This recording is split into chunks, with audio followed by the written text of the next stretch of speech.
discussion. Good morning.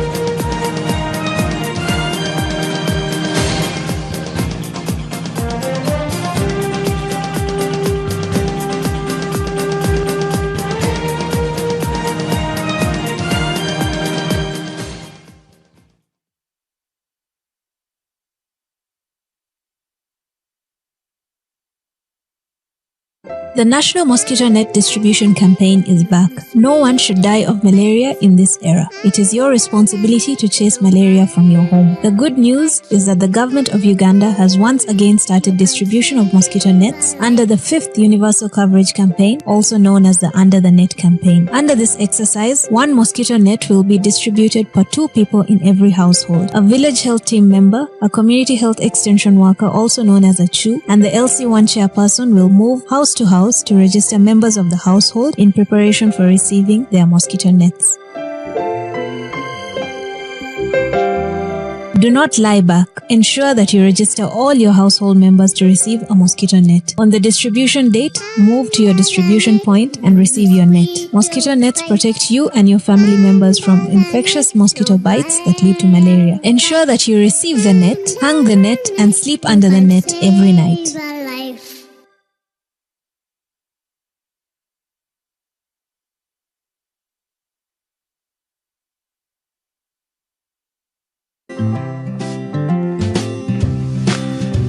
Did you know? Brought to you by Fake spare parts can be deceiving. They seem cheaper, they seem good enough, they get you moving for now. But what you don't see is the hidden cost, damage to your car, endless repairs, wasted time off the road, and potential risk to lives. In the long run, fake parts cost you more. Choose genuine parts from any CFA or mobility location countrywide. Did you know? Brought to you by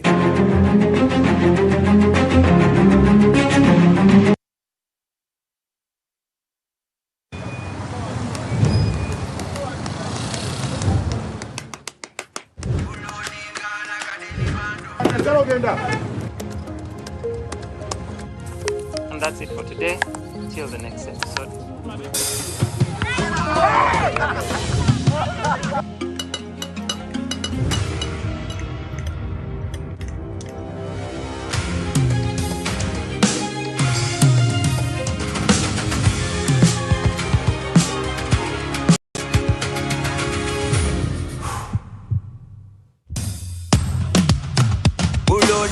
Like a daily bando, like a daily bando, like a daily bando.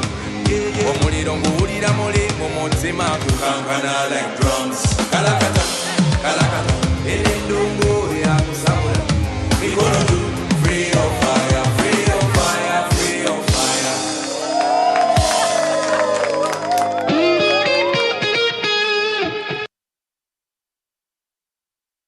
It might seem crazy what I'm about to say. Chase that gray away. You're a hot air balloon that can go to space with the air like you don't care, baby. By the way, surrender today and show your smile, please. No one smiles back at you, so come on, smile, please. Surrender today, let's see those smiles, please. Surrender today and spread those smiles, please. Surrender today.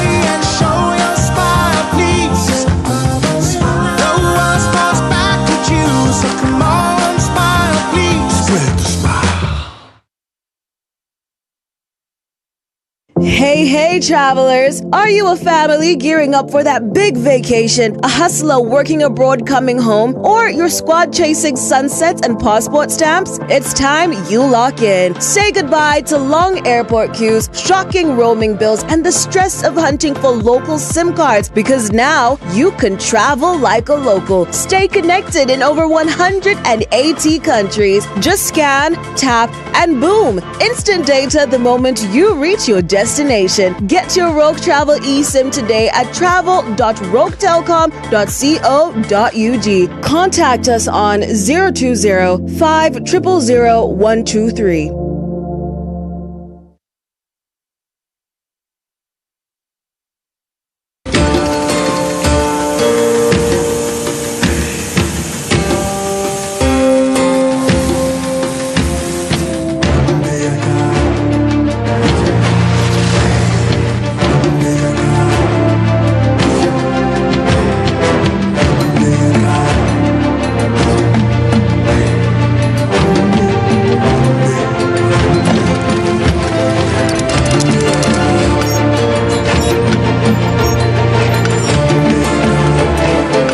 Introducing the all-new Roofing's TMX 500C rebars with cut and bend surfaces.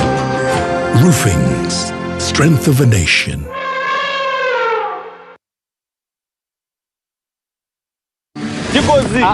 The problem is the foundation. Do you know the kind of cement I'm using in this foundation? I guarantee you even my grandchildren will come and find this house. You buy your buy today and get the job done. Strong, reliable, available at hardware shops countrywide.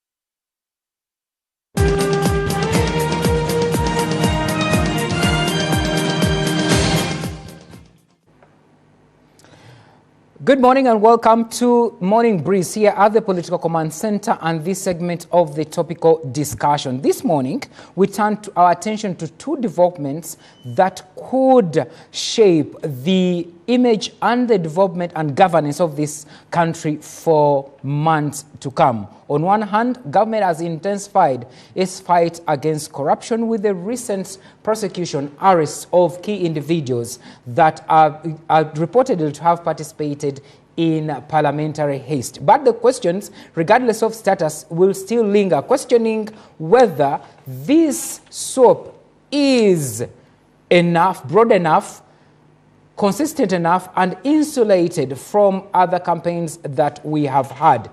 On the other hand, Parliament has already named its sectoral committees that are supposed to scrutinize the activities of government. The critics say this may continue to be just rubber stamp for the executive, while others think that the new order in Parliament and the chairpersons of this committee could actually strengthen as a watchdog for Parliament, watchdog on behalf of Parliament against the executive. To understand the two developments in this country, we have the Director Legal at the NRM Secretariat, Enoch Barata, and we'll be joined shortly with Bokoto Central MP Sebamala, who will also help us give us a picture of what is happening in Parliament. Good morning and welcome, Councillor Barata. Thank you very much, Dalton, and our viewers. Good morning to you all. It's a pleasure being here again at NBS this morning. Yes, as we go to, before we go into the corruption thing, fight that is up, we gather that NRM has started or is embarking on primaries for LC1 elections, LC1 and LC2 elections. How invested is NRM in this?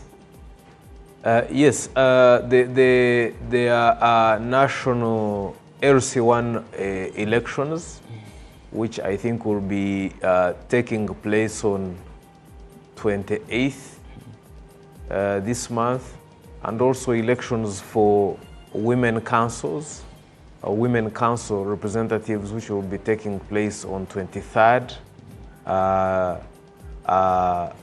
this month. These are national structures. They are national leadership structures at that level. And as you know, the history of these LCs, the local councils, again comes from the NRM's belief in a popular democracy, where the populace, the masses, are participating in electing their leaders and also are participating in leadership in the country and making decisions. So to that extent, the NRM is very heavily invested in ensuring success of these elections on their own, but also in ensuring that the NRM succeeds in capturing the majority of the seats in these elections. This is in line, of course, with the central ideological principle of the NRM, which is to promote democracy and good leadership. So we are very heavily invested. We will be holding our primary election on 10th July, when we will have the village barazas, and the people can elect whom their representatives will be or whom their leaders will be at that level. So yes, we are very, very interested in this election, Dalton, and it's important for the country and important for NRM, and most importantly, it is important for democracy in this country. All right, and there are those that are interested, let's say, taking the flag for the NRM. How is the process? Do they also have to pay, like MPs and LC5s that we've seen, have to pay something before they get the flag? No, these ones, there will be no payment. There's going to be no requirement to pay any nomination fee or registration fee. All you have to do is you have to be a qualifying member, or in other words, you have to be a registered member of the NRM. You also, of course, have to be a registered voter on the National Voter Register that is maintained by the Electoral Commission. You have to be a resident of the village. You have to be above 18 years old. So those are generally the qualifications. We will not be asking for any payments, because the intention here is to have the village people, the village residents, be able to elect their leadership. When you go back and look at Uganda's history, right from post-independence, UPC, what they used to call the UPC youth, why don't you think is counterproductive for parties to get involved in LC1 elections? Because then they divide the villages and create more animosity than at national level. I don't think it is as divisive. Of course, there is political competition, and the political competition necessarily involves taking sides, for one. But then the idea of democracy is that once these leaders have been elected, these leaders represent everybody in the community. So the competition is only at the level of seeing who the leader is. But for the NRM is a mass party, and ours is grassroots support. So we have structures that start at the village. So we do not see that this will be divisive at all. Actually, as a matter of fact, we think it will just be a more straightforward and cleaner process to select these leaders. So yes, there might be a bit of stiff competition here and there, but that comes with the territory, and I think that is what democracy is about. Oh, thank you. We've been joined by Honorable Richard Sebamala, and he has finally made it after a couple of minutes, and we're asking him how he will take over the government if by the time he goes to State House, they will not have lost it already. But it's a pleasure to have you. You came at a point we're discussing the LC1 election. The dynamics of LC1, where people have to stand behind the candidate, is something that is very controversial. From where you come from, how has it been appreciated? Also, having the lens of the political party politics, do you think it is going to leave the villages, the councils, the people the same? Good morning, viewers. I'm sorry I'm late. But leaders are always late. Leaders are never late. Okay. Now, anyway, given the circumstances today, it is imperative to know that when you let the people elect by the ballot box, they will express their inner intentions for the elections. The moment you let people line up behind someone, automatically they are going to vote sentiments.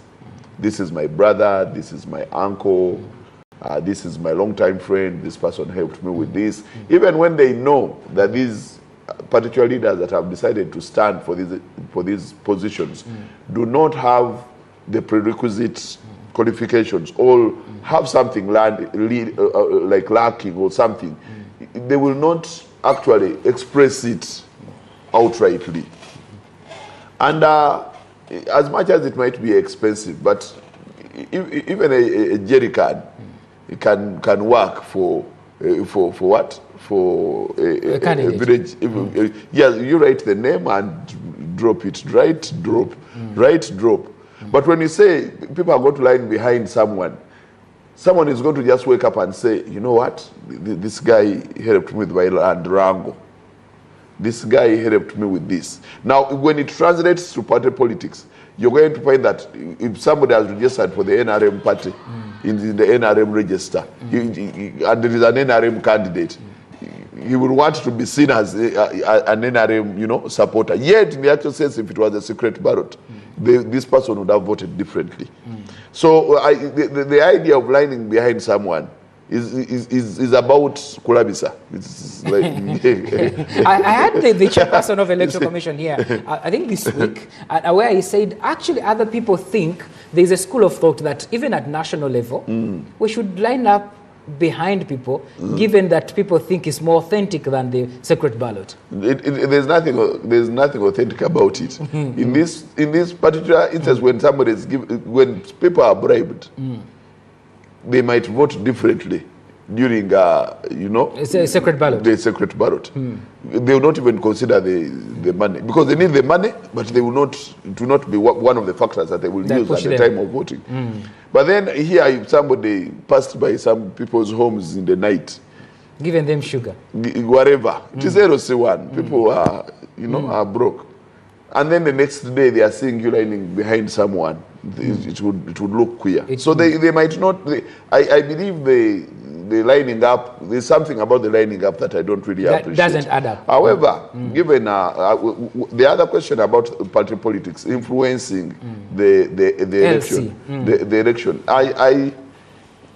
when people vote sentiments at village level. It's not about parties. It is not about parties. They even don't know what parties are. But we continue to see them at national level. They are investing a lot. Even at national level, they don't. The NRM is investing a lot of money. Even is conducting sensitizing people about the NRM. They are doing even primaries for LC1. That's what I'm telling you. That they are sensitizing people about the NRM, about patriotism, about Pan-Africanism, socio-economic development, and these other things. They are not telling them about DP. They are not telling them about NUP. They are not telling them about the ideologies of the different parties. It is about the NRM. And people will which they should do. Yeah, which they should do now. Because there is not enough. Which is actually a very good thing. Because what else should we be telling them? Because politicking, just for the sake of politicking, the idea here for us is that leadership must necessarily result into socio-economic transformation. So that's what we are doing, and I'm glad that it is being noticed and recognized. Now at that level, now you have not given people a lot of time to appreciate the different ideologies. That okay, if I vote for DP, this is what I expect. Honorable, so has prevented you? Resources. And it is not our mandate. It is the mandate of the Electoral Commission, not the NRM. But in your area, the NRM Bokoto Central, where you're almost there 3 days a week, what prevents you from sensitizing them because you're with them? Because first and foremost, I don't want you to lie to people that I'm there 3 days a week. I'm there. Probably. No. I'm never there. I'm there at least once or twice a month. So you can't vote for LC? No, I will go for the voting. I will go to my village and vote. The regulations is constituency residence, not having a house. No. But they know I'm here working. Okay. I'm here working. I'm supposed to be there today. I was here yesterday, so they know I'm here. And this does more sensitization than even being at the grassroots. Because when I'm here and you've given me an opportunity to tell the masses what we are going to vote and how we are going to vote, it is even better than going house to house till I finish the whole constituency. It is not possible. So one thing I'll appreciate is the Electoral Commission. I want you to appreciate that the Electoral Commission has not gone village by village sensitizing these people about the ideologies of the different parties. It only comes, it has come, yesterday they started the registration. Was it yesterday? Yesterday but one. They started the registration, the people that are above 18 and are consistent, residents of the village. Yes. So, and this is different from the voters register. That's true. This one is specifically for those that are in the village, that they have done. During that registration, they cannot be the same people that are, they are part of the system. They cannot be the people that are saying that, you know what, we are registering you, but when it comes to voting, vote NUP. This is its ideology. So they have not sensitized the people in the different ideologies. That these are different political parties. And that's why it is easy for the NUP to go down to the people and tell them, whoever is not NUP is NRM. And people will say, yes, actually. Whoever is not NUP is NRM. Because that is what they have gotten to know. This is what they have been told. Remember, we are talking about voters that are between P3, P4, up to around S2, S3. And these are the majority in the villages. So now, whatever they tell them is almost gospel truth, being that it comes from somebody that is more land and more structured. From what he says, you have disadvantaged these political parties in the elections. I want to pick your view on that. First of all, it is not correct that it is the role of the Electoral Commission to teach the population about the ideologies of the various political parties. The role of the Electoral Commission is to provide civic education. In other words, it is to inform people of their civic rights, their civic duties, their civic responsibilities, and what should be their expectations from leadership, not to promote the party ideologies of any of the parties at all, and they don't do that for sure. Now, the other thing I think which is very, very important is, yes, understanding and I think a statement was made that these people, they don't vote ideology, they just vote sentiments. That is not correct, because you remember that we have been in elections from January 2026, from January this year. And if you count primaries and so on and so forth, we'll go back further. But these are the same voters, so they completely understand. These are the same voters that voted the NRM 71.6% in the last general election. They are the same voters that voted overwhelming majority of NRM at LC5, voted NRM at LC3 level, voted NRM at all those councillor positions in overwhelming majority. So they are not ignorant, as people would like to have us think. Lining up has only been complained about, by the way, by only contestants. And one must wonder, why is it only the candidates that tend to say, no, let's not line up, let's not line up. But the people are there. They have consistently done this over a period of time. They have consistently had leaders elected, by and large, very good leaders they have elected at these villages who are effective. So they are consistent. And if you bring in the element which he has just mentioned of the levels of literacy, then you can see that it is not practicable, again, to ask people to write names and create their own ballots. So you can see that if you want to go that way of ballots, you have to do it properly.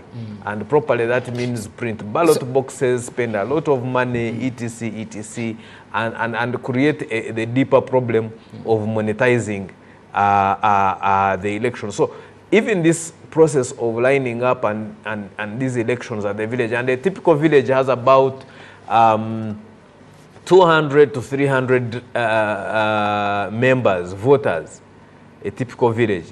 When you come to the urban centers, they balloon a bit, but typically that's the general range. The issue of security has come up for these elections. And I remember vividly in the last elections we held LC1, some of the reports we got that in areas where there are gangs, they would ensure they have a candidate as to contest, and they would threaten whoever did not vote for that person. How is this manifested in the areas that you represent, or what politically you've had? I don't have gangs in Bukoto Central. I have not had gangs there. However, I would love to differ on sentiments. You know, the LOC1 position is not comparable to LOC3 or LOC5 or MP. These are very different issues. The others are more political offices. This one is more of somebody that they are going to, live their day-to-day life with. And of course, when you go to different villages, some particular youth have decided to take over the mantle of being the representatives of the village. Now, the problem we are going to get in this election is where the youth are the majority, and the youth will decide to vote their own. Now, the issue is, what are the prerequisites of somebody that is going to stand for LOC1? You've said somebody that has been consistently around. These people have been with this particular person at the football pitch all the time. This person lives somewhere, and they know that is his residence, maybe a one bedroom or 2 bedroom, cottage or something. Then these people are going to gang up and say, now this is our time. And they are going to decide to vote out the seniors and the old timers. Now, how are you going to control this? You understand what I say? So they might not necessarily be gangs or gangs threatening, but gangs might choose to be the majority. Even thieves can vote themselves. That's true. Yeah. If there are 1,000 thieves on the village, and then you say let's vote, the thief they'll vote their own thief. So now the youth are the majority. You're going to put them in a system. If they become agitated, they will come up with what you call a gang, and they say, you know what, we are going to vote our own. And since they are the majority, they will decide to vote their own. Okay, it's still with you, Honorable Sevama. Let's engage the gear and look at the current political environment that looks at the excitement in the public realm about corruption. Corruption is one of the things we've seen, the activities of parliament officers being arraigned in court. The speculation is about your speaker, this one Speaker of Parliament, Anita Mong. The critics of government say corruption is actually systemic, that it's embedded in the systems, in the institutions of government. Do you think government is ready to confront and overhaul the whole system? That includes going for very influential personalities in this country. One, I will agree with one fact, that the corruption has become a systemic problem. You find that corruption will start at the time before even budgeting, because people kind of say that it is the MPs that control these budgets. But this is what happens before even people come to Parliament. They have already visited the assistant commissioners. They have visited the permanent secretaries. They know their budgets. They know their indicative planning figures of the next financial year, of the next budget, and they have already discussed on what supplies are going to be done, who is going to now the problem is who is going to supply. But they already know that, you know what, Ministry of Education, we need this number of papers, all this number of, it needs this stationery, and then this will be procured in Q1, this in Q2, Q3, and Q4.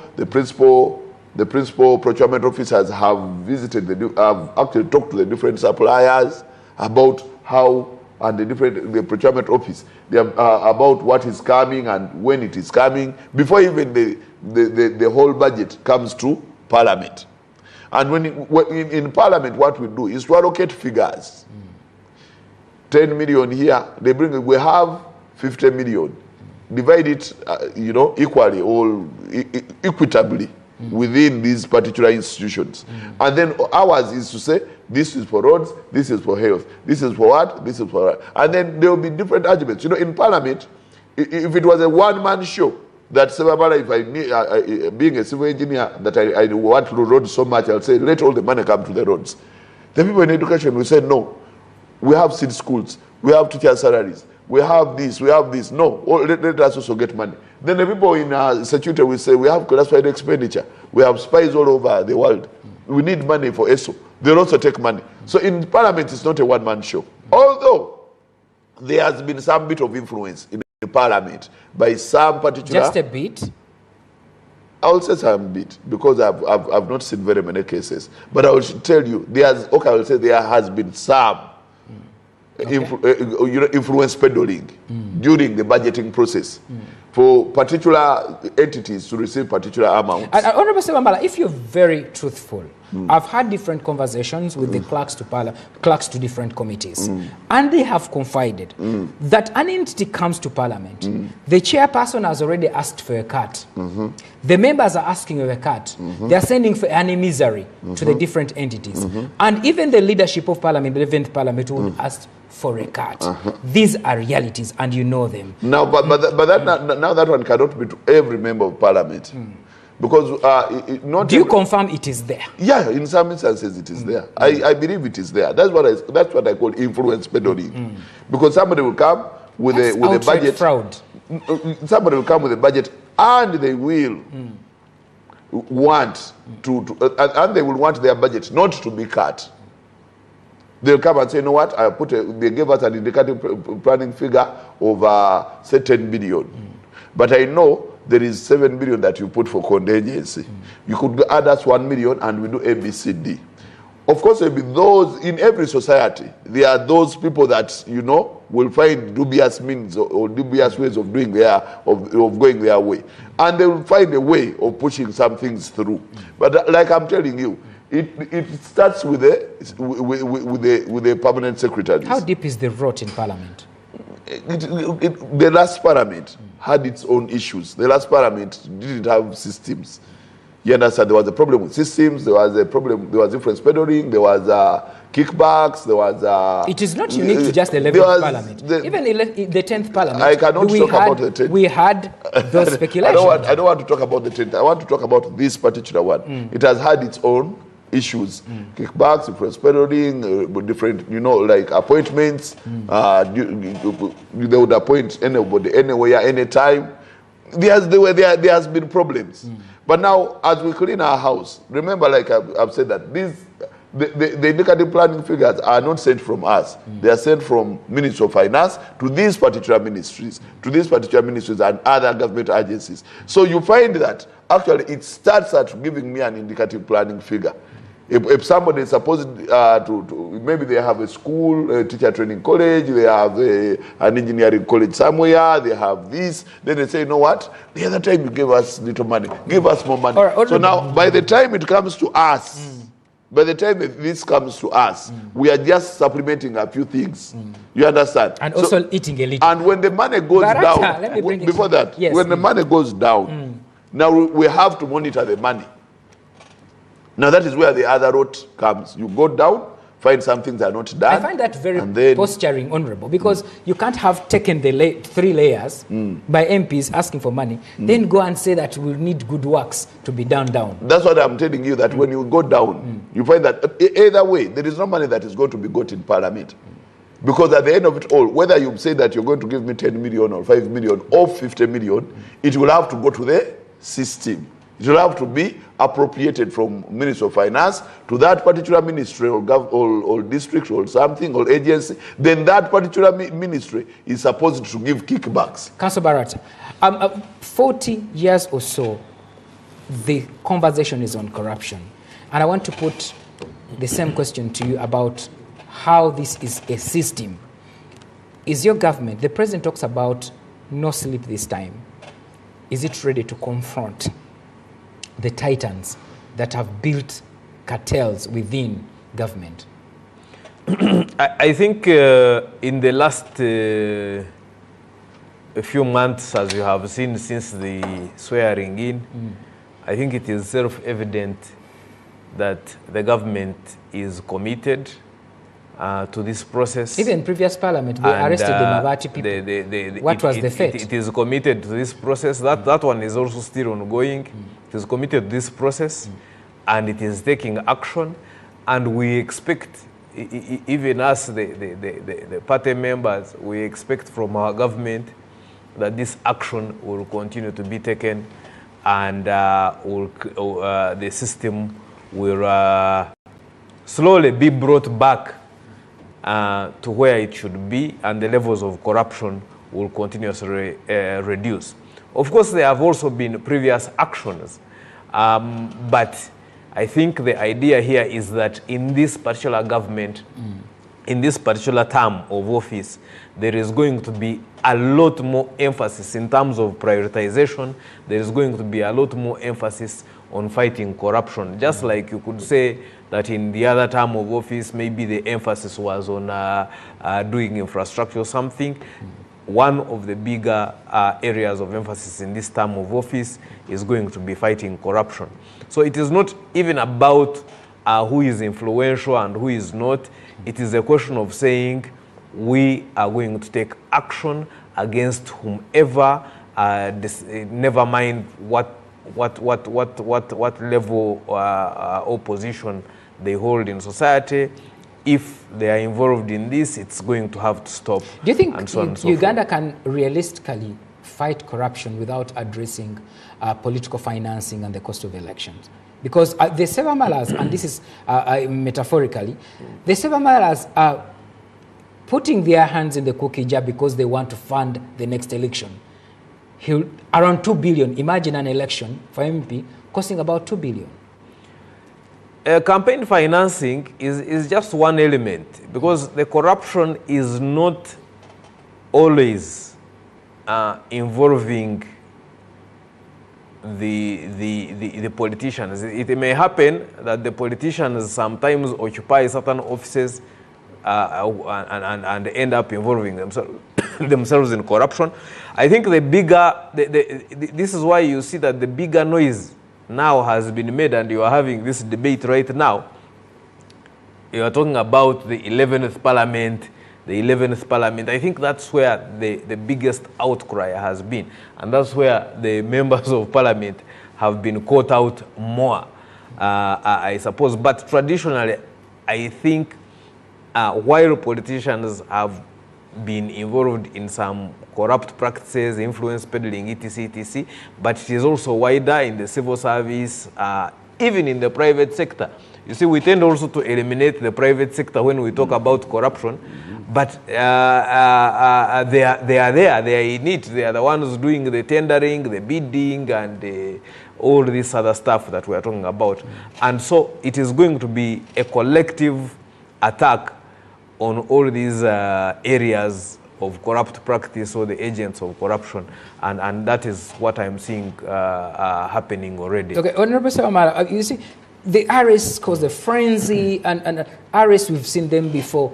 Do you think this is enough, or perhaps we need reforms that could help address this problem at hand? I strongly believe, I think we need more intelligence at institutional level. Not, we need some kind of intelligence in parliament, some spies. You have a whole directorate of police in parliament. We need an ISO department in almost every office, every department of government. There's need for actually going to the grassroots to know the perpetrator, the people that start this corruption. But even when you go below, you'll find that these are sons of the system. You'll find that the biggest tenderers, the biggest shareholders of government, and these tenders are the people that we have been working with and have made their way from way below to what we are today. So some people cannot even be talked about. Some contracts are even ring-fenced for a particular few people. So when you're at our level of administration, you wonder who to tap first and who to touch last. But for me, I'm happy with what's going on. I'm actually impressed with what is going on. It might start with Parliament, as everybody is seeing, but if it could trickle down to those that have been working with Parliament, like you say, the private sector, the different MDAs, the ministries, districts, other agencies, and then like they got the speaker, you go and get a PS, you go and get an assistant commissioner, you go and the other day the president was sending engineers and Ministry of Works home for diversion of a particular route of road here in Busagampiji. If it could trickle down to the last consumer, and then, but that would come with the last consumer knowing and understanding what they are supposed to get. Because if you told them that we have given you 10 million, it is supposed to procure 1,000 mathematical sets, such that it's the last consumer that is demanding what is due to them. But at the moment, the last consumer does not know what is due to them. So whatever these ones bring, it's like they are helping them. So the corruption and the embezzlement is along the way. In prices, in pricing, in like I said, influence favoring, who gets the tender, why, how. Now, those are the questions we are supposed to answer. Well, thank you. Quite an interesting discussions. Should the fight against corruption be measured by the number of arrests or headlines that are being made in the different news outlets, or strengthening of this institution? We'll take a break. When we return, we shall be exploring more what needs to be done. My name is Dalton. Stay here.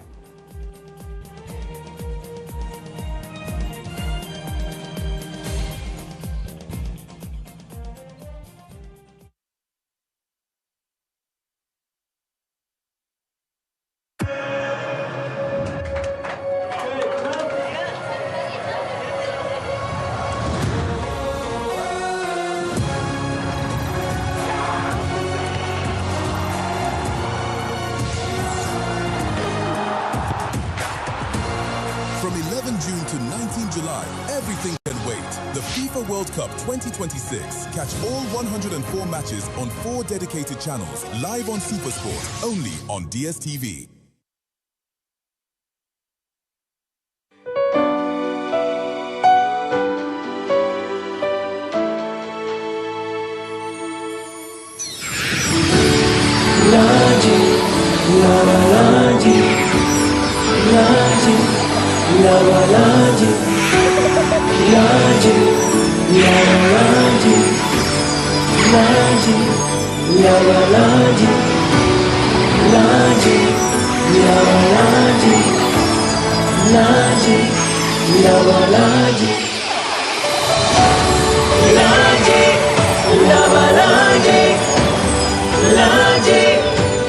Color your world.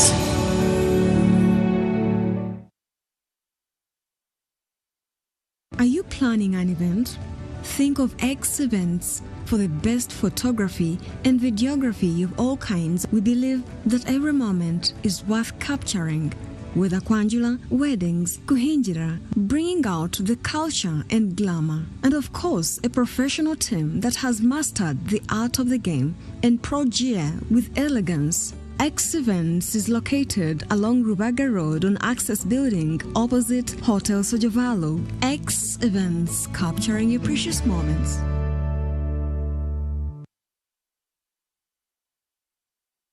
mulembe kuna abakozi bakyayambala ebintu ebyo bisambala bannannyini makolero zi kampuni abakozi mubafunire uniforms eziri ku mulembe okuva mu Jude Color Solutions banyirire bafulume mu material ne design ebiriko ate nga kuliko n'akabonero ka kampuni yo olwo business ogikuba abantu mu maaso bagimanye tosubwa campaign eno omulamu akugamba nti stand out mu uniform yo ne Jude Color Solutions bali ku Prime Complex ku Johnson Street shop number C24 esimu noti 7772 wamu ne ku www.judecolorsolutions.com. Why pay for someone else's repairs? Say goodbye to hidden costs and hello to peace of mind of a brand new start. Discover the Suzuki range of unmatched fuel-efficient and reliable options. From the iconic Jimny to the new Across Hybrid. Find the perfect blend of style and world-class efficiency. Upgrade today and enjoy 1 year of free fuel and comprehensive insurance, plus 2 years of free service and a 3-year warranty. Trade in your current car or choose financing to start driving as you pay installments. Don't wait. Visit the Suzuki showroom today or call 0800-211-033 to get started.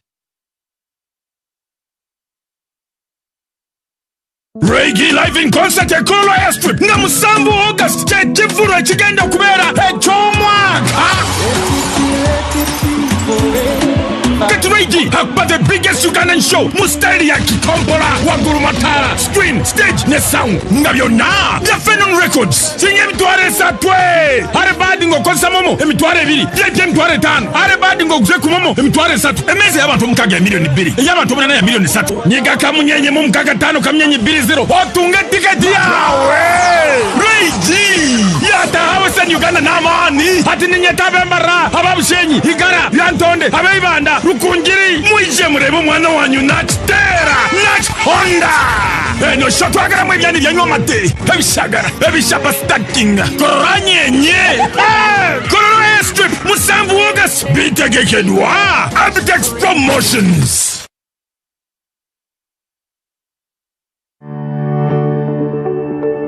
The Ministry of Health informs the public to remain vigilant against Ebola virus disease. Symptoms include diarrhea, vomiting, abdominal pain, fever, and body weakness. If you or someone you know develops these symptoms, seek medical attention immediately. Protect yourself and others by avoiding handshakes and unnecessary physical contact, washing your hands regularly with soap and water, or using an alcohol-based sanitizer. Cleaning frequently touched surfaces and avoid direct contact with infected persons' body fluids like vomit, stool, sweat, and urine. To report a suspected Ebola case, send an SMS to 6767 and type alert or call the toll-free number 0800 100 066. Report early, protect lives.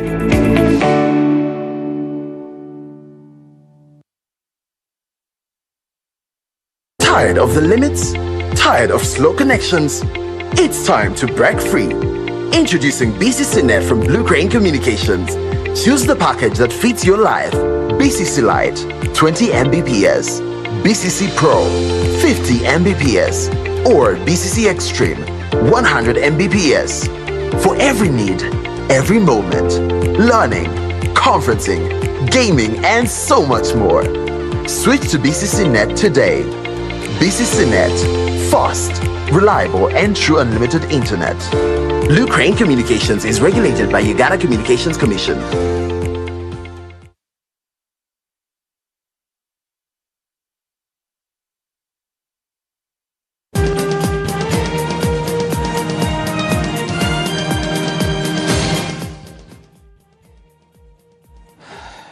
Welcome back, and it's a topic discussion. My name is Dalton Kawesa. Looking at the two developments that are seeming to be determining the course of the country in a couple of months. And we have Honorable Sebamala and Barata from the ruling party. Sebamala coming from Democratic Party. Honorable Sebamala, we're talking about the scourge of corruption and what we get that this, for instance, the soap on Parliament is going to extend to MPs, who even include opposition MPs. You, the opposition, who ordinarily are supposed to check government and point out the excesses, have also joined on the eating table? It's not that, corruption is not for the title MP. It is for the mindset and personal benefit of the person that, needs to, find a way, their way through. And for me, it does not hurt that it comes down to MPs, and different MPs have been, aligned. It points about Parliament's responsibility. Yeah, but different MPs have already been aligned in court for the same. Remember the cooperative thing when the my commanders, the Namujus and the rest, and the rest were the Kambas were in what? In court. Anti-corruption court. So in the anti-corruption court. So it is not going to be the first time that MPs are aligned for corruption. But then the deeper it goes, if this new parliament faces a strong hand of anti-corruption tendencies, then we shall have a better country. I have no problem, and I'm telling you, nobody is exclusive of this corruption. Right from members of parliament, like I said, members of parliament, members of cabinet, members of the different MDAs, let everyone be touched and let the truth come out. And it is not going to be for strictly opposition MPs. There are also NRM MPs. Everyone that is on the different standing committees or whatever kind of committees, sectoral committees. Granted, Honourable. How much responsibility should Parliament have this, not only individuals, but also the people that face it? Yet you have your hands in the cookie jar. Ordinarily, we are supposed to be the supreme. We are the ones that are supposed to be responsible for the oversight function on these particular. We want, first and foremost, we budget. So at the end of it all, we are the ones that go and see the oversight, do the oversight function. But we also do the oversight function with the help of the Auditor General's report. Because the last election, the last parliament was actually very, very, very funny. You'd come up with something and somebody would ordinarily tell you that this is not in the Auditor General's report. Where did you get such information? We shall not go with just hearsay. Even when NBS has come out and said there is such and such a problem going wrong here, and then you bring it and say, with reference to the different, this article or this news or this, and say, but you know what, this is social media.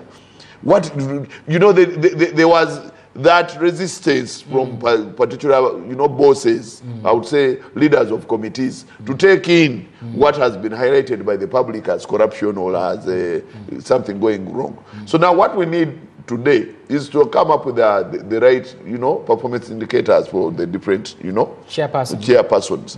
You're going to chair this committee. This is the number of, entities that we want you to see. This is what we want to see. Value for money. Look through the value for money report. Look through this. Look through this. Look through this. Let the secretarial committees do subcommittees, because you find that because it is the whole COSASE that is overseeing all MDAs.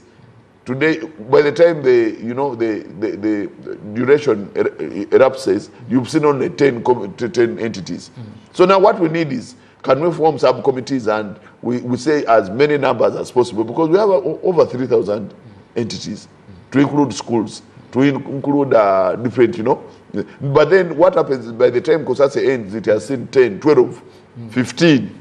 So now what we need is we need somebody to put us in order. All right, and this time, Councillor Barata, you belong to a party that is in government. When they talk about corruption, Parliament seems to be pushing it outside and themselves. But over years, we've not seen even a report on Parliament being discussed, an audit report on Parliament being discussed. Yet you have powers actually to influence this. Have you abating all the fraud that happens in Parliament? Now, of course, when it comes to that, it's a bit of a delicate situation, because Parliament, there are three arms of government. They all check, it's a check and balance system. But Parliament, as Honorable Sewamara has put it, is supposed to be the one that has the oversight role. That's why you even have the Auditor General as an officer under Parliament, reporting to Parliament. Now, If, of course, the executive were to say we are coming in to invest to look at Parliament in that manner, in that direct manner, then you'd start having questions of you are compromising them and so on and so forth. So you can see that has come but all no. round. But when you look at the composition, just there, when you look at the composition of commissioners, that is why that determine the order of business. Yes. This has the speaker. Yes. Sometimes the deputy not just speaker. The commissioners. Look at the committees. We are looking at the committee. You look at even the committees. That has the chief whip, yes, leader of government business, that determine what is going to be on the order paper. Yes, but now this is where the problem is, where you had you have all these in each person in Parliament is an individual, and they are not that they are representing you as a party. Yes, but they are individuals. They also represent us as a party. That's correct.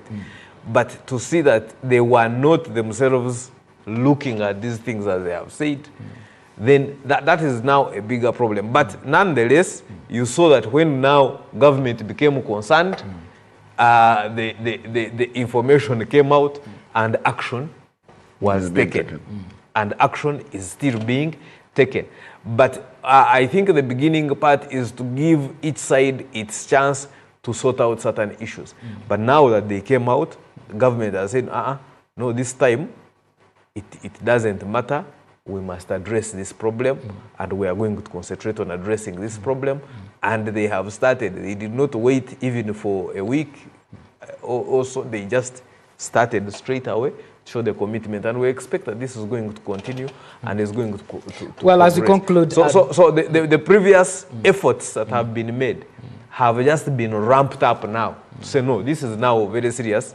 Let's deal with it more seriously. Honorable Saramal, as we wrap this up, the committees on either side have been named, on both sides have been named of Parliament. What caught your eye? Why do you want to ask that, really, Dalton? Why do you want to put me? What caught my eye? Of course, the fact that the former speaker, Anita Mung, was put on Zake's committee. Why? Why is it exciting people? Because, I mean, government assurance with somebody that you witch-hunted before, it doesn't go down well. It kind of caught my eye. But what also caught my eye is the new commissioners, three ladies from northern Uganda, from Karamoja, West Nile and Lango. It was not my expectation. I expected the president to come up with maybe one gentleman or whatever, and then somehow. But a good representation, because almost every region is represented. The other thing that caught my eye was the fact that everyone is ready to work, and government has been formed. So, Tebaja Kulonda, Tebaja, this will not happen. They will not form government. We are past that now. Now everybody should know that Parliament, that government has been formed. Standing committees are there. Parliament is going to work fully. Cabinet has been is constituted. The opposition side has also constituted itself. And life is going to move no more till 2030. One. Oh, right. Yes, Arata. Do you think from the NRM offered these chairpersons, and we've had problems with chairpersons of different committees, how different are these chairs that you've brought forth this time? One, the chairs, of course, are qualified to be chairs. They are members of Parliament. They have their various qualifications. What I have noticed, though, is that the government chief whip, I think, who has started off quite very well on her new assignment, has sought out qualifications that match each committee. That's number one. But number two, most of the people chairing these committees are new, so to speak. They are not necessarily new members of Parliament, but they are new as chairpersons. And there is a good mix of the new and the old. If you look at how it is balanced out, you will find that there is a more senior person in terms of parliamentary experience, then chaired by a less senior person, one of the newer members of Parliament. And so the distribution has been very well. The commissioners, I think, You can see that one, the three ladies, very competent, very committed, high integrity, so there's a lot of expectations on them, I think. So by and large, for me, it is a good selection, and it is in line with the Kisanja Hakuna Kulala and the Maliza Ufasidi, I think. So no more corruption. I think the commitment is there, and that is our expectation, and we expect that they will deliver on these assignments. Honorable Sewamala, we're looking at the previous parliament. Oversight committees have often become political theatres and for all sorts of acting and name it. Do you think we are past that, given the kind of people that have been put on these committees? Oversight is not specific to particular committees. However, the oversight function in general has been loosely done in the last parliament. There were very many issues of lack of money for travels, for benchmarking, for different things. Where the oversight committees were not really adding value for these committees. Not adding value. But this time, with the chairpersons they have got, being that you find that people that are on the secretarial committees are those that are in that field. So we kind of hope that this time, if we go for an oversight, program under maybe roads, then we shall get to the gist of roads. When we go to education, we shall get to the gist of. So what has been lacking has been the funding. The money has not been there. We have had 1.25 billion for each committee, but it has not been realized on the, on the face of the committee. So that is where the problem has been. But if we are structured well, being that we are new in this, in these committees at the moment, I would not say that we are new, but being that it is a new parliament, I believe that the team, working as a team, we shall work together. And also, these party settlements should not work during committee levels. If we can avoid that, the rest will be okay. But there's a time when we go, you're talking to someone, then they say, no, you're witch hunting our Muganda. But you people are Muganda witch hunting yourselves. Now, those small settlements of the region and tribes and what, if you could, put them aside, then if something is wrong, it's wrong. We shall move as a we had in the previous parliament, some ministers underlooked these committees. They would be summoned, and the responses they would give would purport like they're untouchable. Doesn't it concern you, as when you talk about accountability, we talk about leadership, that your ministers, Barata, do not exhibit leadership when they face parliament committees? I do not remember that ministers refused or underlooked. I think goes back to the point that you made at the beginning of the question, where you politicize an accountability process instead of doing the accountability. So if a minister is not available and sends you the deputy minister, but you are saying, no, we don't want to listen to the deputy, what do you want? Do you want the answers to the questions, or you just want as the word okurabisa? So you just saying, I want Sewamala here, I want Sewamala. But Sewamala is a minister. He has a deputy minister, has a permanent secretary, has 2 other deputy ministers, perhaps. Why don't you take the answers unless Sewamala comes to you and says, I am not aware of this one because it was done by Barata. Then you call Barata. So that is the situation. So that some of them, they were simply saying, no, we are not going to listen to you, we want so and so. And somebody has the answers there. And so that became part of the problem, where you are trying to politicize, or you are trying to say, to shine some bad light on another person, so to speak. So if, as Honorable Sewamala says, that you concentrate on the issue, yes. Some ministers do not want to take responsibility for what they have told Parliament before. Somebody is told to bring a report within 2 weeks.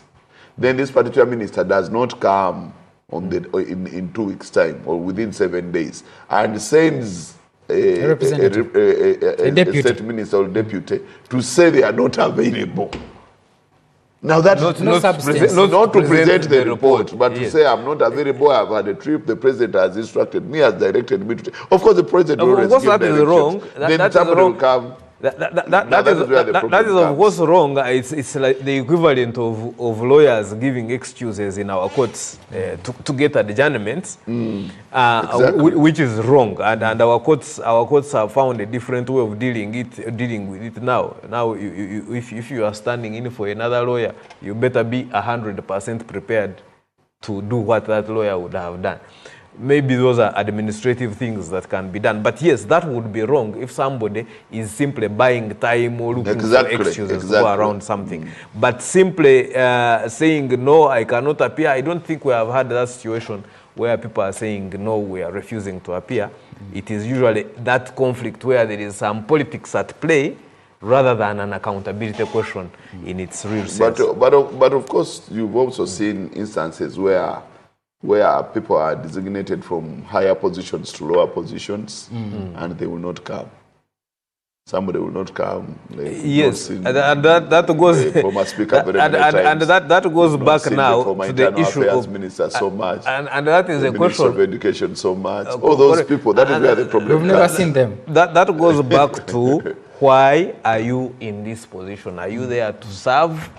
Or are you there just for what do you call it? Exactly, you cannot say. All right. You cannot say what? What do they call it? As we take a break, I want to remind Ugandans that if you want to send money in Rwanda, South Africa, Kigali, DRC, please download the app called SaveWave. It will help you. You have to live with the digital money. You don't have to worry. You have relatives, you want to send them money to help them move their lives, please don't forget to download the SendWave app. It will be easy for you to send money in those regions. Gentlemen, thank you for sparing time to speak to us this morning.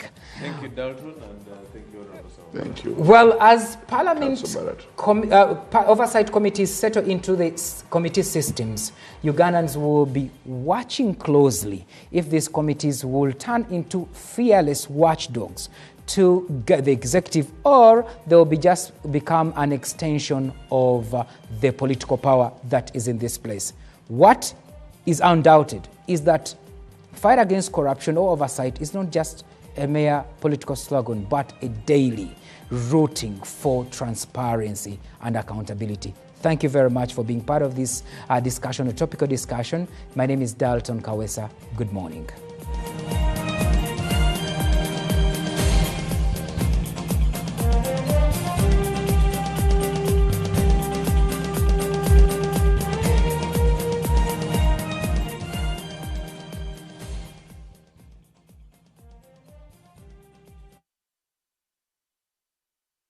This July, NBS Television brings you closer to the stories everyone will be talking about. The drama gets deeper with gripping series, local movies, and characters that feel like home. The updates get faster with live coverage of events, breaking news, and real-time moments as they happen.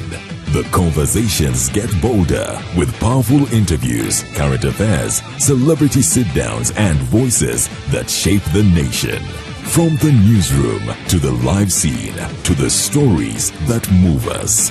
July on NBS Television is fresh, emotional, urgent, and unmissable. NBS. Always.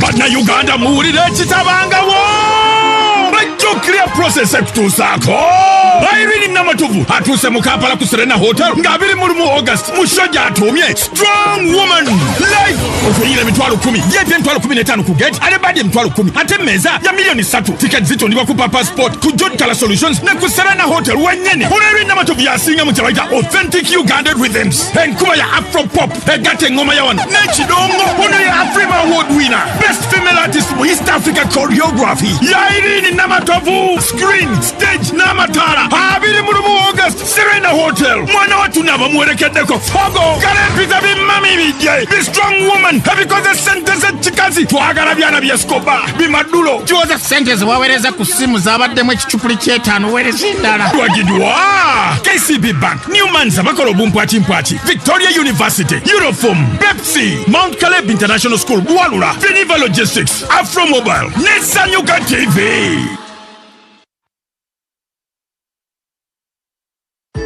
Looking for a household cleaner that truly delivers? Meet Apo, the antibacterial cleaning powder for bathrooms and surfaces. Apo is formulated for 3-dimensional cleaning. It's a scouring agent that scrubs off dirt and stains, a germicide that kills 99.9% of household germs, and it works with water to wash everything away, leaving your bathrooms and ceramics hygienic and sparkling clean. Keep up hygiene standards without breaking the budget. Switch to Apo today. Apo is available at supermarkets and convenience stores countrywide.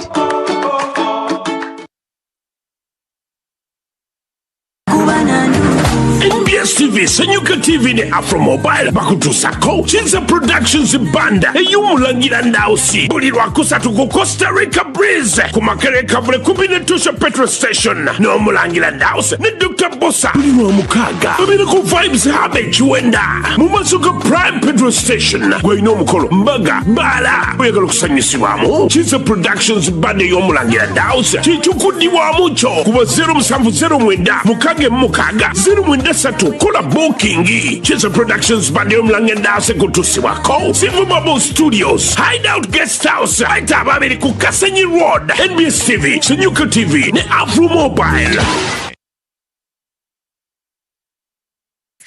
The parent is Tuliahewa Dixon and the child is Tuliahewa Esther.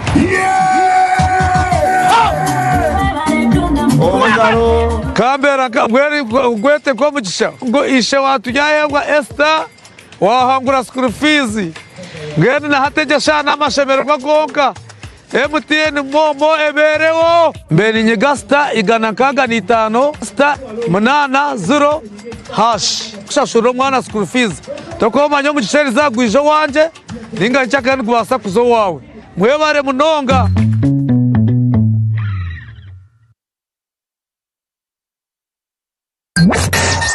The world is going digital and creativity is no longer just a passion, it's a pathway. Next Creator is building dignified job opportunities for young people by turning creativity into real careers. It's about more than just content. It's about learning digital skills that lead to sustainable income, branding yourself with confidence, understanding influence and the digital economy. Next Creator equips young creators with the tools they need to grow, adapt and thrive in a fast-changing world. If you want to turn your ideas into opportunities, if you want to make creativity work for you, this is where you start. Next Creator, your skills, your future, your opportunity.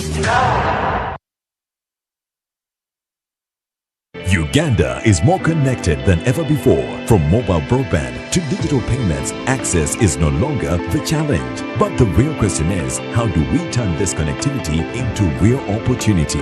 Introducing the State of the Digital Economy 2026, Uganda's annual digital check on how we go beyond connectivity to jobs, innovation and economic growth. Across 5 key pillars: human capital, cybersecurity, policy, artificial intelligence and infrastructure.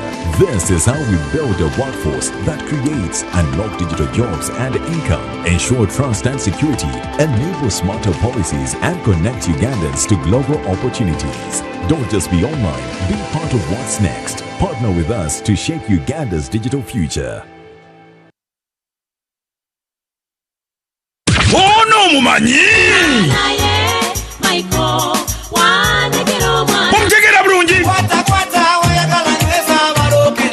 King Michael, yo! yatuuse ku Serena Hotel mu Kampala nga lumu August musojja atumye King Michael Coronation Concert shilingi $15,000 emmeeza y'abantu 8 ya milioni 3. King Michael agenda kuba endongo lukoba ku lukoba hit after hit awulikiddwa akabayimbi ba best be bonna ono dancehall star mujja mumwerabireko alina stamina alina momentum alina style nga lumu August ku Serena Hotel ategekeddwa Supremacy Lounge olwo wagirwa.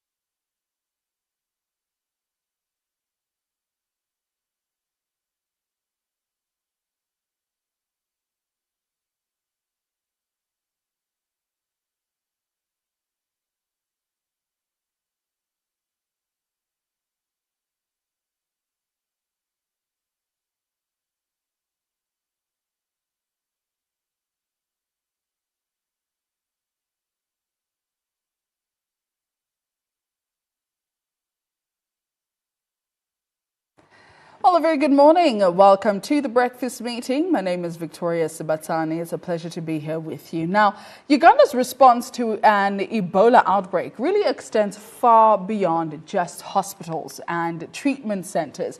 It also depends on informed communities, responsible leadership, and people who can share or help share accurate information while discouraging fear and misinformation.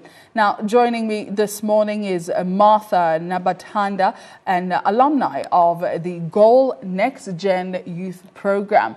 We're going to discuss the important role that young people and communities can play in supporting public health efforts, of course, and during an outbreak like this, what can young people and communities actually do? Martha, welcome to the breakfast meeting. Thank you. Good morning. Good morning. Now let's get straight into this conversation because, you know, we have been talking about Ebola. We have been hearing what we should be doing and what we shouldn't do. What are the symptoms? What are not the symptoms? And some of the things that we have heard over time, some of the misinformations that we've had. For instance, people thinking that Ebola is airborne and so on and so on. And before we get into that, you know, when an outbreak is announced like Ebola, many people immediately start thinking about just the doctors and the medical people in the Ministry of Health, and it's just them. But it also affects communities, affects young people. Maybe talk to me about why are communities and young people important in the response of an outbreak? Okay, thank you very much. So as we all know, Ebola is a fatal disease. And so communities should be aware of what this disease is. And since it is transmitted through communities, and most of the cases it's because they don't know what it is and they don't know how it is spread, it is important for the communities to know what Ebola is so as to be able to prevent it. As for the young people, we all know that Uganda has a very large percentage of young people, and we are highly mobile. So we greatly contribute to the spread of Ebola. And if we are aware of what Ebola is, how it is transmitted, and how it can be prevented, it comes out handy in the prevention of it. Absolutely. Yes. You've worked with young leaders. You are a young leader yourself, of course. Why is youth leadership, on the other hand, even much more important, especially during a public health emergency? What role can young leaders actually play in influencing other communities, influencing other young people, and informing them as well? So we are in the era of social media, and most young people use social media. Unfortunately, there are a lot of misconceptions that may arise from social media, and involving the young people is a step towards preventing misinformation and any misinformation that could arise from social media to be able to address this disease. Yes. But then in that case, since there's a lot of misinformation going around, how can young people become I guess, the trusted sources. And how did you become a trusted source of this information concerning the outbreak without unintentionally spreading any form of misinformation, which is what we don't want? How can young people get involved in that? So young people should know where to find that trusted information, and I would recommend the Ministry of Health website. It has all the right information about Ebola, and they should avoid trusting any source of information. You know, someone can just come up with something and then it just spreads, something wrong and it just spreads. So it is important for young people to know the right sources, and for this case that is the Ministry of Health. They can also go to the WHO website, so they have to know the right sources of information such that they are not misinformed in any way or the other. Absolutely. And you said the right sources of information would be the Ministry of Health? Yes. World Health Organization? Yes. And what about young people as yourself? Do you share on your social media? Do you talk about this more often? Yes, we do, but I would still encourage, if you listen to someone talk, you do have to verify, because not everyone is saying the right thing. So to avoid any sort of misconception about anything, you do have to verify yourself. It is your role to search and know the right thing. Yes. Well, let's do that right now and perhaps verify or even dismiss some fake news here. What are some of the misinformations or even just misunderstandings that people have about this strain of the Ebola virus? So the common one has been that there is no outbreak in Uganda. That is one common one that I've had. People think we do not have Ebola. And I would like to confirm that we do have Ebola, although the Ministry of Health is handling that well. As of today, we have 2 admissions and 16 have recovered. So I would like to confirm that we do have an outbreak, and the ministry is doing everything they can to be able to control this outbreak. Are these 2 admissions 2 new infections? No, they are not new. Okay. Yes. So have we had any new infections in the past couple of weeks, maybe, or couple of days? I think in the past week we haven't had any new infection. Okay. Yeah. What other misinformation or misconceptions, rather, do you think communities have in their homes, maybe around their groups and churches, maybe?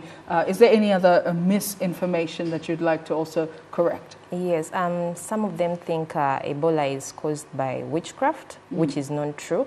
And so they resort to using herbal medicine, which may delay the early detection and, the care. So it is important that if you experience any of the signs of Ebola to report to the officials such that they may be able to find a way of helping you.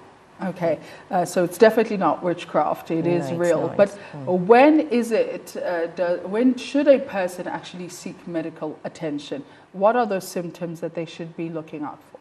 Okay, so we do have symptoms like a severe onset of fever, headache, nausea, vomiting, diarrhea. It could be bloody or not bloody. And we can also have bleeding from the body openings, the eyes, the nose, the mouth. That is more of a late symptom.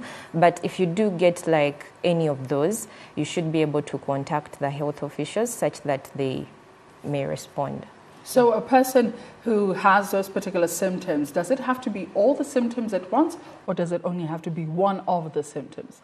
Not all the symptoms at once, because these symptoms also mimic other diseases like malaria. So if you have at least 3 of those, and if there is any history of travel, maybe from Congo or anything, that raises concern.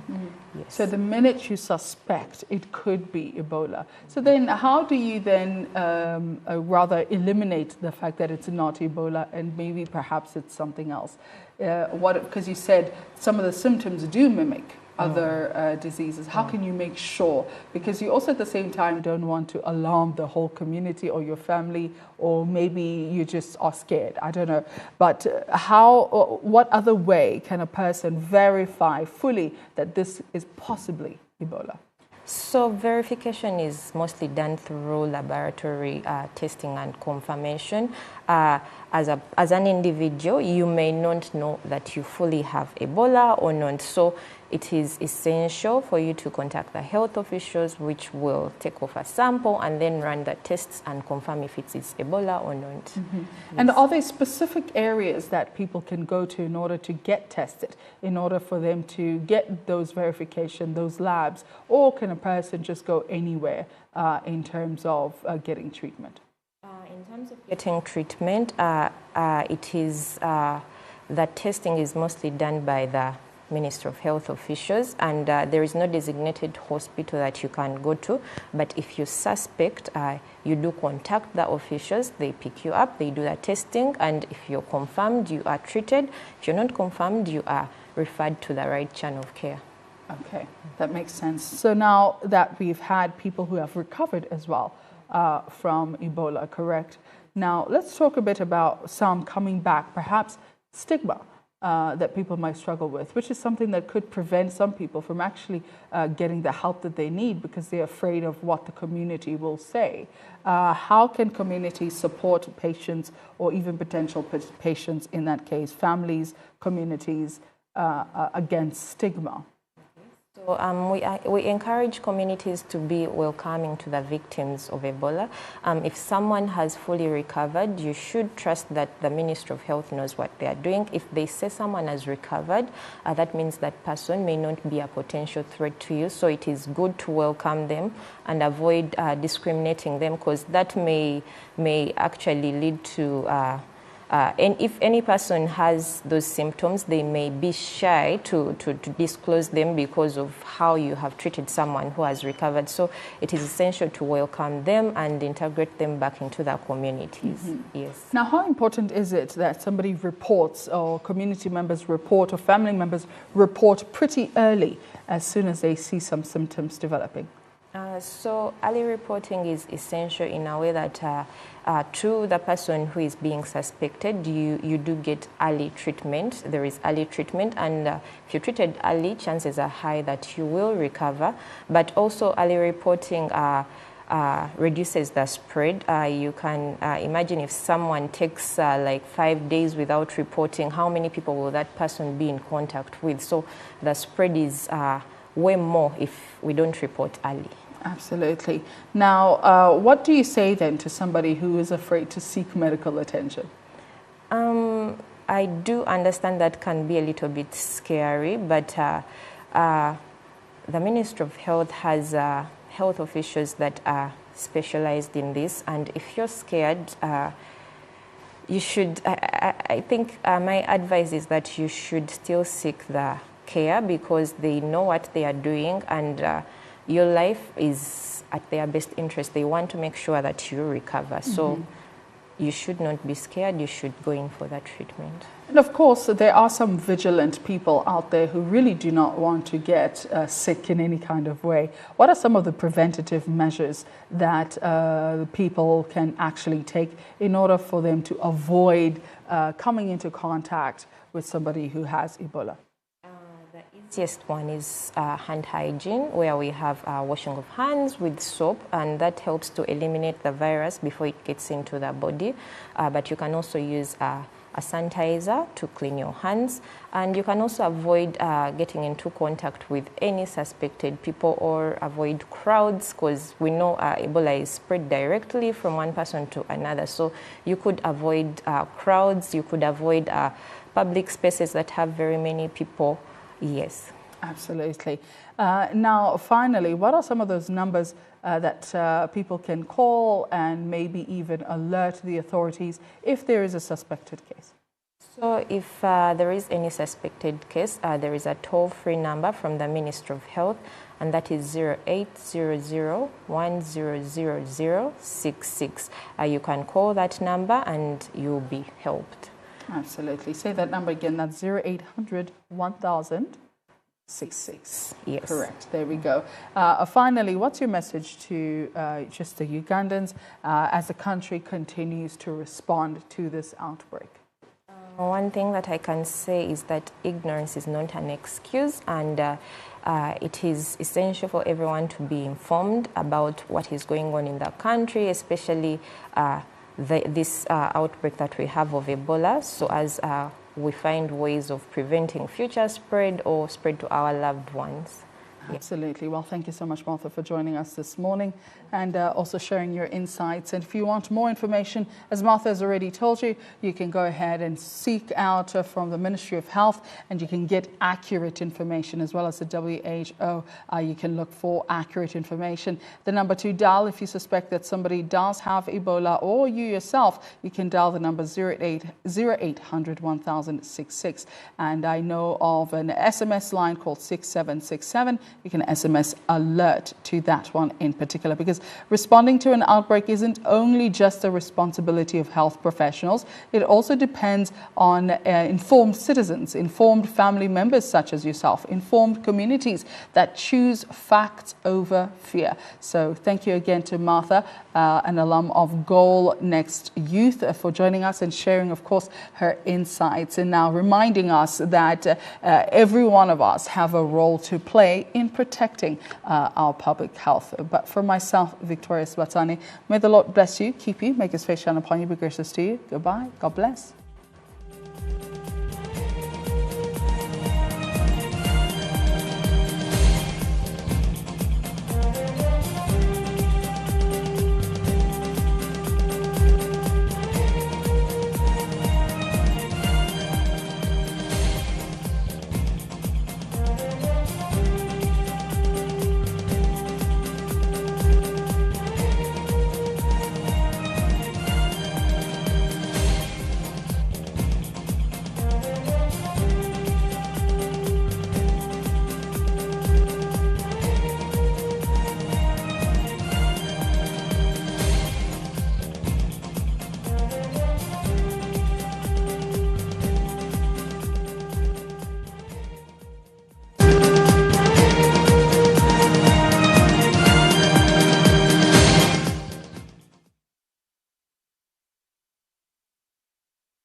This July, NBS Television brings you closer to the stories everyone will be talking about.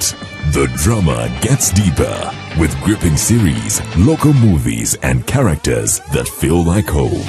The updates get faster with live coverage of events, breaking news, and real-time moments as they happen. The conversations get bolder with powerful interviews, current affairs, celebrity sit-downs, and voices that shape the nation. From the newsroom to the live scene to the stories that move us. July on NBS Television is fresh, emotional, urgent, and unmissable. NBS. Always.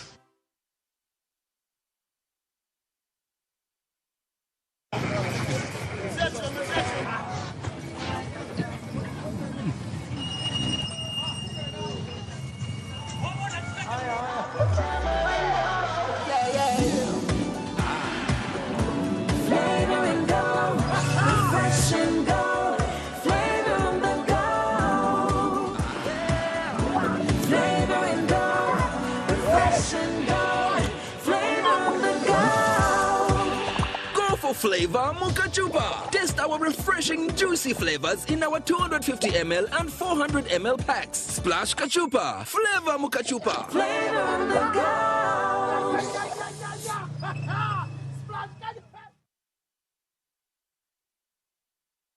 Uganda Communications Commission UCC ekutusaka takulaba kunyoma olw'okwagala okugatta omutino ku music waffe obuwangwa naddala kadongo kamu n'okumugulira akatale ak'omulembe aka digital all is gold bakabikabi abagikuba nga 3 July ku Sheraton Gardens wano mu Kampala. Freddy Sebata, Dani Mugula, Matia Luyima, Misusela Segamwenge, Takumirizi, Wile Mukabya, Masias Warukaga, Freddy Sebale, Janadi Kiwewa, Jigijigiri, Kasiwa Kapo, Harriet Sanyu, Nabitaka, Betty Nabulia, Aisha Nachito, Bonamu, Atakula Bakunyoma, Okwinga Shinje Mtwalo Kumi VIP Mtwala, Biyate Meze ya milioni 3. Sheraton Gardens asatu mu July, tutandika sawe mu yakawunge. Kati ngonovera wa! Atakula Bakunyoma, Wagidwa, UCC, Rospom, Afromobile, Nesanyuka TV, Atolo de Bitegekebwa, Balunya Promotions.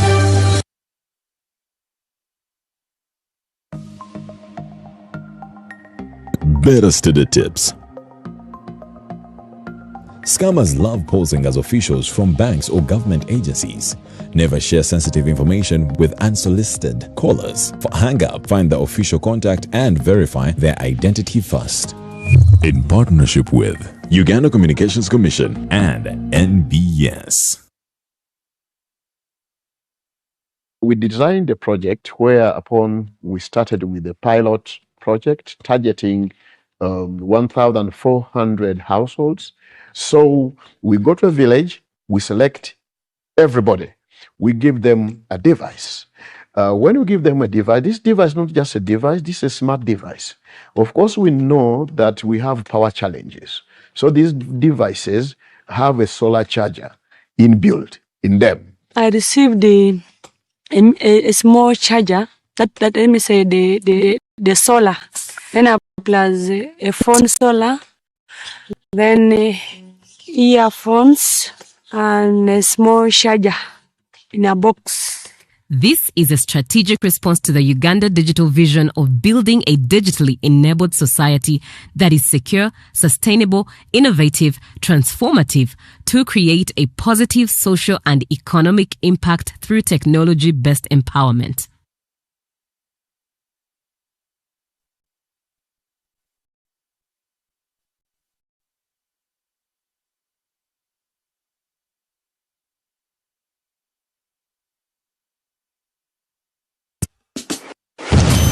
The king is ready. Are you? This 14th of August 2026, King's Love Entertainment presents King Saha Tondeke Kololo Festival at Kololo Airstrip. An epic night of live music, energy, and unforgettable moments. Grab your tickets now. Ordinary 20K, VIP 50K. Tables 3 million and 5 million. Don't miss Uganda's biggest musical experience. Tondeke Kololo Festival, 14th of August 2026. Powered by NBS, Sanyuka TV, Afro Mobile, Capital FM, Beat FM, and Yuga Tunes.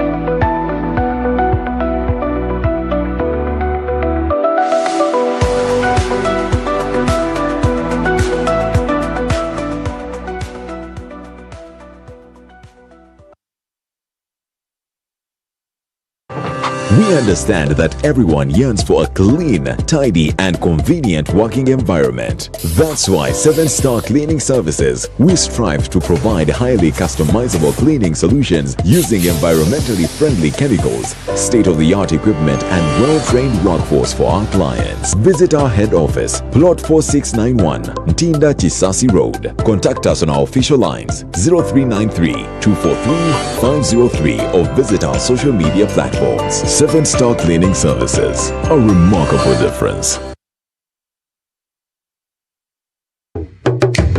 Eno y'ensibuko y'obulungi bw'ennyaffe Uganda. Ensozi ezigulumidde n'ebibira ebiziyivu kyokka nga bikwesezaabu. Wali olabye ku mazike wakati mu kiragala, obuwangwa n'ennono ebyewuunyisa. Ebibuga, ebinyonyi, obutonde obweyagaza, kw'ossa amazina n'embeera z'abantu, byonna mu puroguramu Lambula.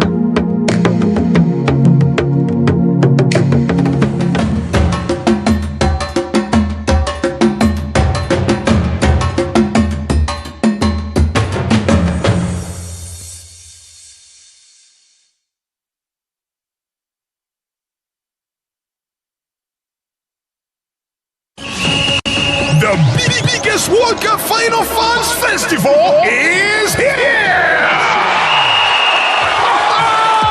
In Zambia on the 19th of July 2026. Forget about your tiny living room TV. On the final of the World Cup, all roads lead to the Year Center in Zambia. Yes, will it be Brazil, Argentina, France, or Morocco? Catch all the drama on giant screens with Uganda's top artists, lethal DJs, and non-stop food and drinks. Tickets are selling fast. One match, one nation. Get your ticket now by dialing *165*20# and follow the prompts, or go to Momo Ticketing, organized by JAK Sports and Pacific Events. Bana Uganda twaniriza Joseph Ngoma mu concert yesose ku Lugogo Cricket Oval nga 10 mu July 2026.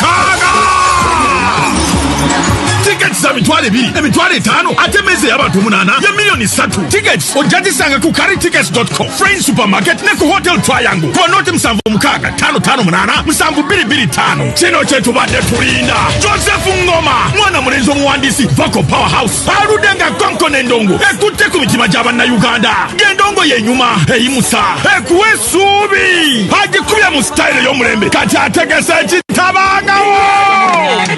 Twagala cricket ovo ejure kumulondi gunogoka babulaza mutwale kwa sister out bitegekedwa charism nebiwagirwa. Abalimi ba Uganda babano bavuddeyo abayiyambye obulimi n'obulunzi basenvudde bonna bakunganye lumo. Sanyuka TV ekuletedde omwoleso gw'ebyobulimi n'obulunzi. Tulime, tulunde, tufune Agric Expo July 24 paka 26. Enkuyanja y'abalimi bamusiga nsimbi, abayiiya, abalina obutale n'abasuubula ebirime bonna mu kifo kimu. Guno si mwoleso bwoleso wabula nno ntabiro ebyobulimi n'obulunzi mu Uganda. Jangu osisinkana abakugu oyige ate okulakulane mu mwoleso gw'ebyobulimi n'obulunzi. Tulime, tulunde, tufune Agric Expo July 24 paka 26 ku Next Media Park. Okumanya ebisingawo kuba ennamba yaffe 0760 00 890.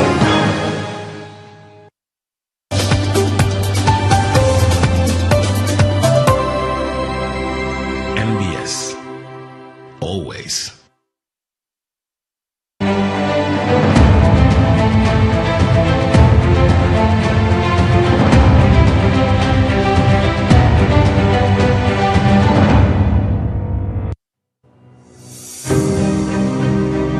Technology is transforming manufacturing at an unprecedented pace. Imagine putting up a warehouse without the lengthy process of building it all the way from scratch. That is now possible as Uganda Bati is producing innovative solutions that are faster to install, more efficient, and built for today's economy. Self-build comes in to answer that question. Because these structures and facilities are done in the factory to a high degree of quality, it ensures that when they come to site, we cut down the time that is spent doing reworks and trying this and trying that. How is this changing the future of construction? Let's find out. This is Made in Uganda, and I am Isabella Tugume.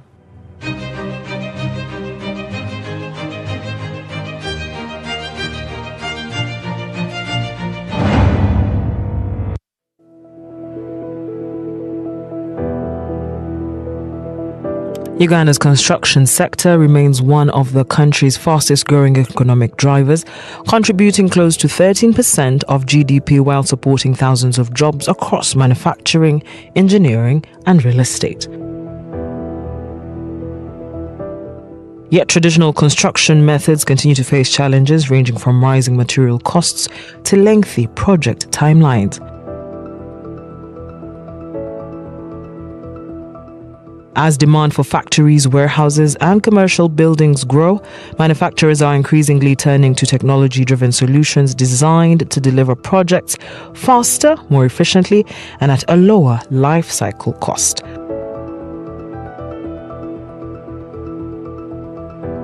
Globally, the market for pre-engineered buildings is expanding rapidly as industries seek faster project delivery and greater cost efficiency. You are most welcome to this week's edition of Made in Uganda. Sitting with me in studio is a company that has been in the construction industry over the years, and that is a very popular household name, Uganda Bati, have been in the construction sector for a couple of decades, but today we want to have conversation with regards to that, but a new product that they have in the market, and that is PEB or SAF Build, which is pre-engineered building. So first, joining me in studio is Emma from Uganda Bati. It's an absolute honor, Emma, having you in the studio today. Thank you for giving us this opportunity. I'm Thank glad you. to be here. We're delighted to host you, Emma. As someone who's been in the industry for up to 12 years, there's people that are watching, that are viewers for the very first time and have never heard the word PEB or the abbreviation PEB. So PEB, pre-engineered buildings. What exactly is that? Thank you very much for that question.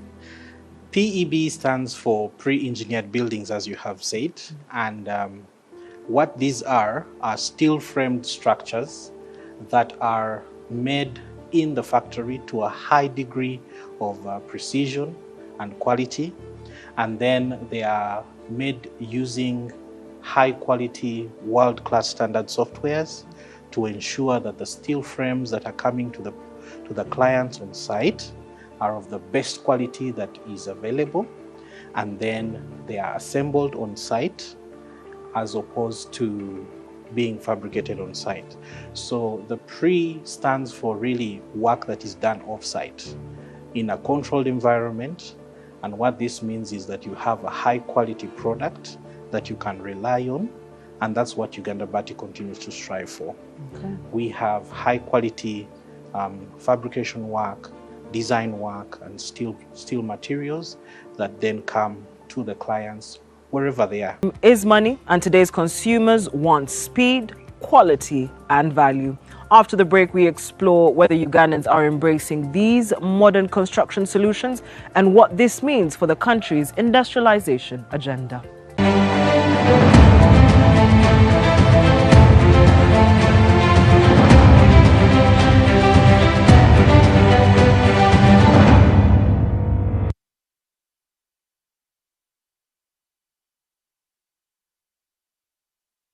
This July, NBS Television brings you closer to the stories everyone will be talking about.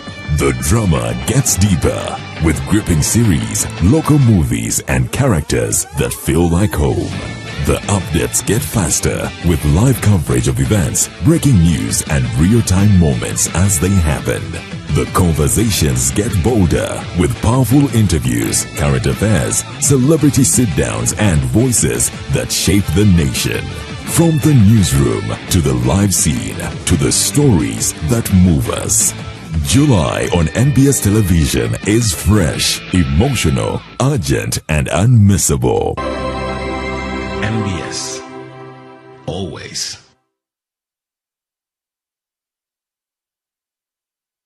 abalimi ba uganda babano bavuddeyo abayiyambye obulimi n'obulunzi basenvudde bonna bakuŋŋaanye lumo sanyuka tv ekuleetedde omuwoliso gw'ebyobulimi n'obulunzi tulime tulunde tufune agric expo julayi nga 24 paka 26 enkuyanja y'abalimi bamusiga nsimbi abayiiya abalina obutale n'abasuubula ebirime bonna mu kifo kimu guno si muwoleso buwoleso wabula enno ntabiro ebyobulimi n'obulunzi mu uganda jangu osisinkana abakugu oyige ate okulaakulane mu mwoleso gw'ebyobulimi n'obulunzi tulime tulunde tufune agric expo julayi nga 24 paka nga 26 ku next media park okumanya ebisingawo kuba ennamba yaffe 0760 00 890.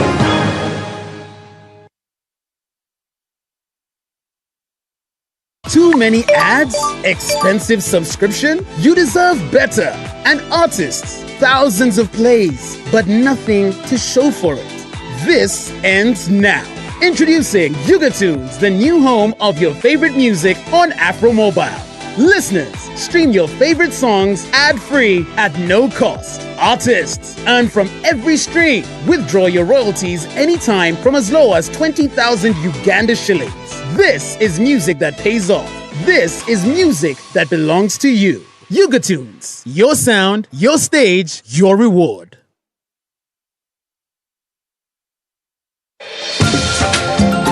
For 18 years, we have been there when history was made. when Uganda celebrated, when the nation mourned, when questions needed answers, and when the truth mattered the most, we have gone where the story is, bringing you the moments that shape our nation live.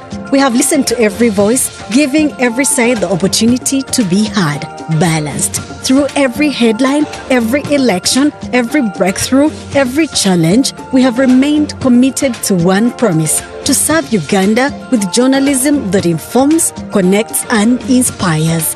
Because for 18 years, our commitment has never changed. Live, balanced, always. Thank you for making us part of your story. As we celebrate 18 years, we renew our promise to you to keep showing up, to keep asking the hard questions, to keep telling Uganda's story with integrity. NBS Television, 18 years. Live, balanced, always. NBS.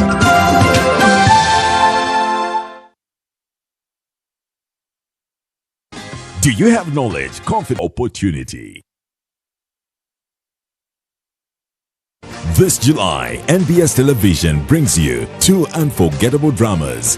Mondays and Tuesdays at 8 p.m. Step into Honorables, where every laugh hides a secret, every conversation has a movie, and behind the doors of a bustling Kampala bar, politics and ordinary lives collide. Then on Wednesday and Thursday at 8 p.m., it's Socialites, a world of fame, friendship, ambition, and betrayal, where every post has a price and every choice can change a life. 2 gripping stories, 4 unforgettable nights. Honorables, Socialites, this July, only on NBS Television. Always. Numero Muziki Super on NBS Music, where the music never ends. Teddy Kuzikiza. Get ready to experience the best in music with NBS Music, where the beats never stop. Enjoy 24/7 non-stop entertainment, playing your favorite hits, fresh tracks, and exclusive jams every day. Whether you're home, on the go, or just chilling, we got you covered. Immerse yourself in the ultimate music experience, only available on the Afro mobile platform. Feel the vibes, NBS Music. Teddy Kuzikiza. NBS. Always.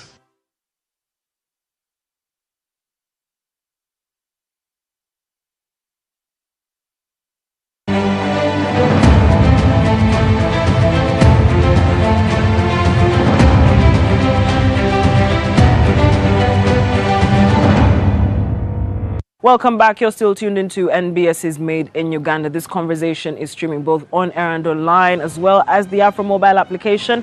Download the Afro Mobile app on your Google Play Store or the Apple App Store to get content on the go. Now, today's consumers are shaping the future of manufacturing, with the demand driving innovation like never before. But as trends evolve almost on a daily basis, we ask, how are manufacturers staying ahead while remaining competitive? Let's find out.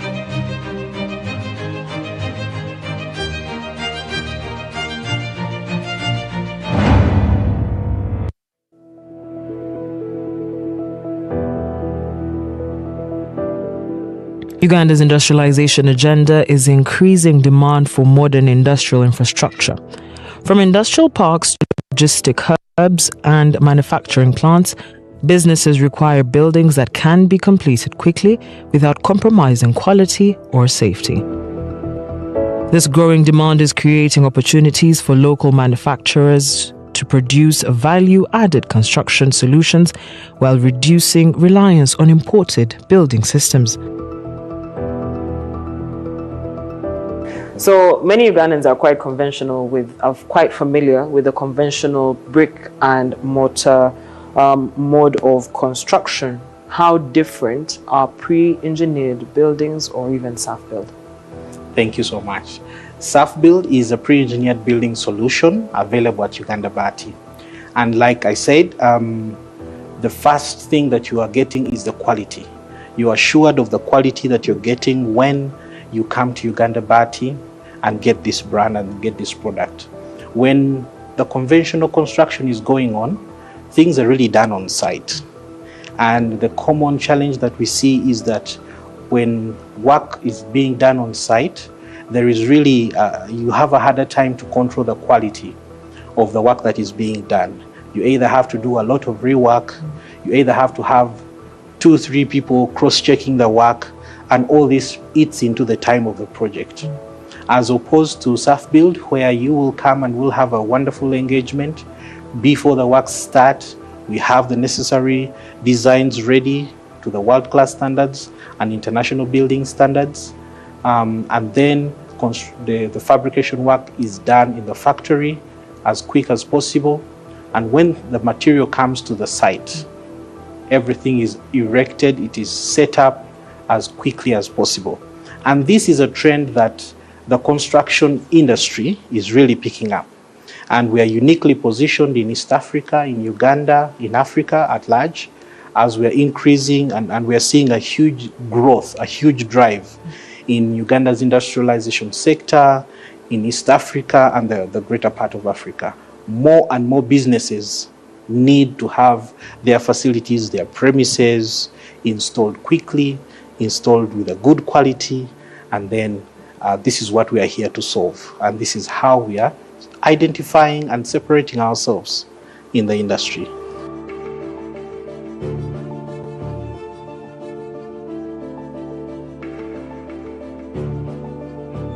So that you have done this, I'm assuming that the larger market is as well shifting towards PEBs. So why are more businesses, and I want you to please help us highlight that, why are more businesses shifting towards pre-engineered buildings? That is a wonderful question, and allow me to start by sharing some simple basic statistics from 2024-2025. Yes. An international survey was carried out by Allied Market Research, an international research organization, and that showed that in the year 2024-2025, close to 12 billion shillings, $12 billion rather, close to $12 billion was actually utilized by different businesses all over the world. And this shows you the size of that market, the industrial steel market, where people are using the pre-engineered buildings. And the projections based on that survey tell us that by 2030, that number ought to increase to almost double that. So this is, it's a reality now, that more businesses are working with increasing their space, being able to set up operations all over the world. And here in East Africa, we are fortunate and blessed that we have a huge agricultural market and potential. And with the drive, with the leadership, with the government to try and empower the farmers to improve and add value to their product and their produce, both in the crop and post-harvest handling, the animal production, the fisheries, the horticulture with the flowers. All these industries are actually having that drive to improve the facilities they are using. And that means they limit the losses that they have. So with self-build, the farmers are able to actually set up good quality warehouses, good quality production plants. The industry that is going to do a lot of the production and industrialization, let's say in the oil sector and other mining activities that are actually upcoming within the country, can also benefit by having a product like self-build that will is easily deployable. It is easy to scale. You can start small and actually have modular sizes that you can adopt over the years, and then you are assured of the quality and the time that it takes to deliver and have a space that is usable for your business. The future of construction is no longer defined solely by bricks and cement. Around the world, digital design, precision engineering, and factory-based manufacturing are reshaping how buildings are delivered. As Uganda continues to industrialize, innovations that improve productivity, reduce costs, and shorten construction timelines can become a key driver of economic growth, investment, and job creation.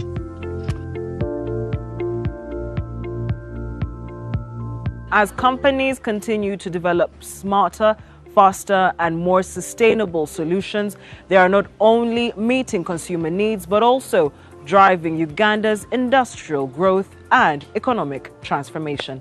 Thank you so much for being part of this week's edition of Made in Uganda. Once again, we value your feedback. Reach out to us across all socials. We're using the hashtag NBS Made in Uganda. At NBS TV, at Nabakoza Lydia, at Isabella Tugume. Take care. God bless. Let's catch up next week. Same time, same place. I am Isabella Tugume.